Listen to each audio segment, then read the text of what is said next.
Hey guys, how's it going? TJ here with Dead History, and back with you this week for our next installment of our presidential series. And today we're taking a look at the 15th president, the guy behind me, James Buchanan.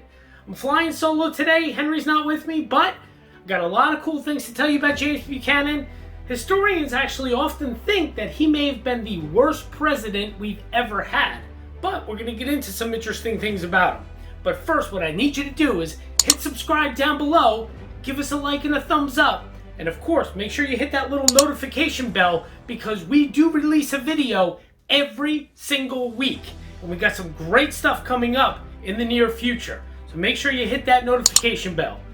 And now what I want you to do is sit back and relax while we take a look at the 15th President of the United States, James Buchanan. And this is Dead History.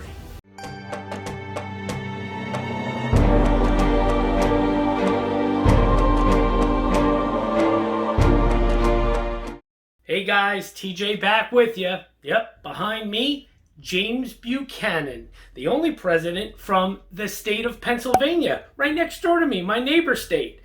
And interesting things about James Buchanan, like he was actually the only president ever to be a bachelor. Yeah, he had no wife, never married, and he had no children as well. He actually was engaged at one point. We're going to get into all that. As well as there actually is some question about James Buchanan's sexuality. There actually is some historians who believe that James Buchanan might have been our only homosexual president that we've ever had. It's not proven, but there are a lot of theories and a lot of rumors out there about this. And we're going to get into all that. I'm going to tell you all about it. And, of course, the very controversial way that James Buchanan handled the Dred Scott ruling. I'm going to tell you what that is and what it's all about, and how James Buchanan really just did nothing and did not handle that well. So, again, you did the subscribe, you did the like, leave those comments, questions, all that good stuff, because we love those, and sit back and relax, because here we go with our next presidential series installment, looking at the 15th President of the United States. This man right here, James Buchanan. Enjoy. Hello guys, welcome to Dead History, and this is TJ, of course, with Dead History. Our next presidential installment, taking a look at the 15th President of the United States, James Buchanan. And I'm flying solo, as I said. Henry's not with me this week, so we're going to jump right in here. So James Buchanan, he was born in a log cabin in Cove Gap, Pennsylvania. It was actually April 23rd of 1791, to be exact. And what you're actually seeing on your screen here, this is actually the Buchanan Birthplace State Park out there in Pennsylvania.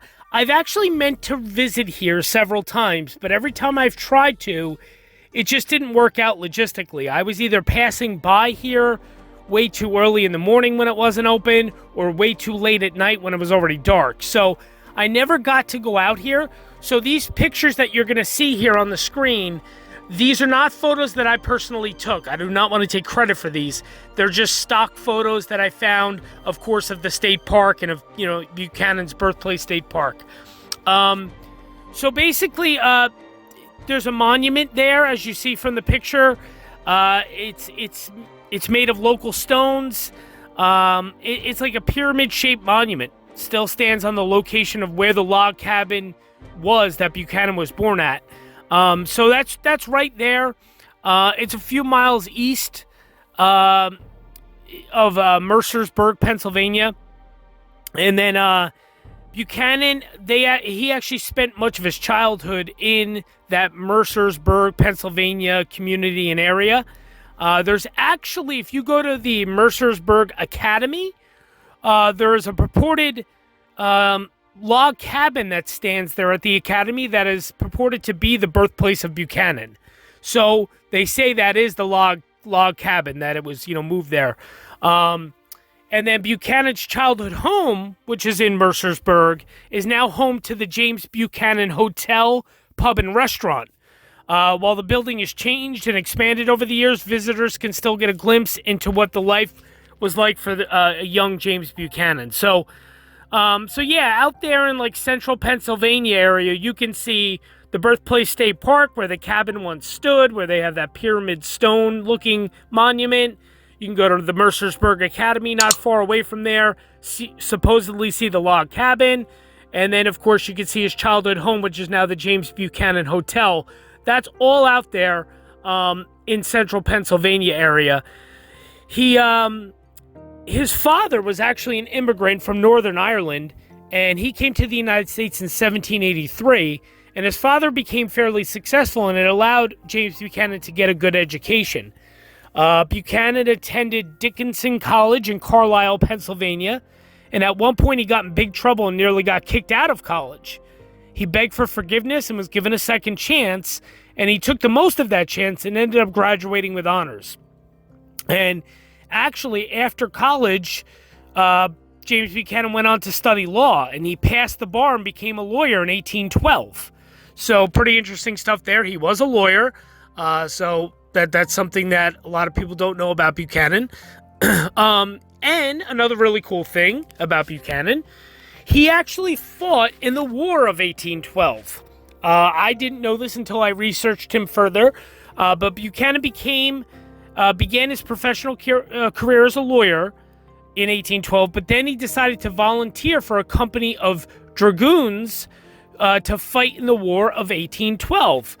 He was involved in the March on Baltimore. He was honorably discharged after the war. So pretty interesting stuff. I didn't know that he actually was, a veteran, a war veteran. So interesting to know. Buchanan also, he was a big supporter of Andrew Jackson. James Buchanan was actually elected to the Pennsylvania House of Representatives after the War of 1812. He was not re-elected after serving one term and instead returned to his law practice. He served in the U.S. House of Representatives from 1821 to 1831, first as a Federalist and then as a Democrat. And he staunchly supported Andrew Jackson and was outspoken against the corrupt bargain that gave the 1824 election to John Quincy Adams over Andrew Jackson. But the interesting kind of thing is, Andrew Jackson was not a fan of James Buchanan. He actually hated him. He could not stand him. Buchanan was kind of known as being insufferable, just a cranky kind of guy, and Andrew Jackson did not like him, and he actually hated him so much that he sent James Buchanan as far away from Washington as he possibly could when he sent him over to Great Britain, which I'll get into a little later. So pretty crazy. Like, even though that Buchanan was a big fan and supporter of Jackson was definitely not of of James Buchanan's. He was a key diplomat, Buchanan. He was seen as a key diplomat by a number of presidents. Jackson rewarded Buchanan's loyalty by making him the minister to Russia in 1831. That's what I was talking about. It was seen as though he was rewarding him for his loyalty, but the truth is he really didn't like him and he just wanted him far away, so that's what he did.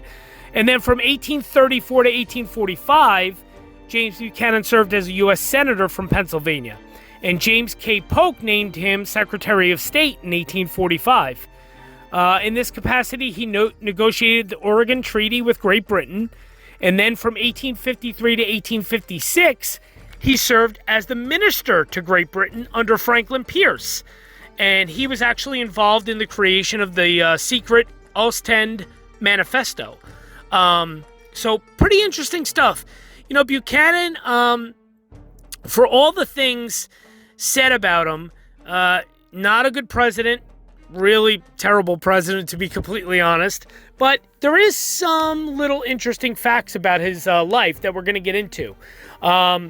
Like I already said, he was an insufferable person. He was really just a very fussy and unimaginative man. He just was not filled with good ideas or a good imagination. He just he didn't have a whole lot of fans. There was a small group that liked him and supported him, but that was about it. So we're going to get into all that in part 2. This was part 1 of our James Buchanan installment of the presidential series.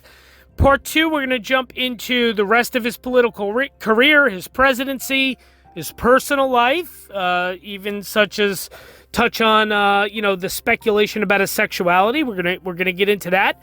And then, of course, we're going to see his home in Pennsylvania where he died at, Wheatland. And then we're going to also, of course, what we do here on Dead History, we're going to see his gravesite in Pennsylvania. So stay tuned for all of that in part 2. I hope you enjoyed part 1. Hit subscribe, do all those great things that you do. And stay tuned for part 2. That'll be up tomorrow. Thanks a lot, guys. Bye-bye.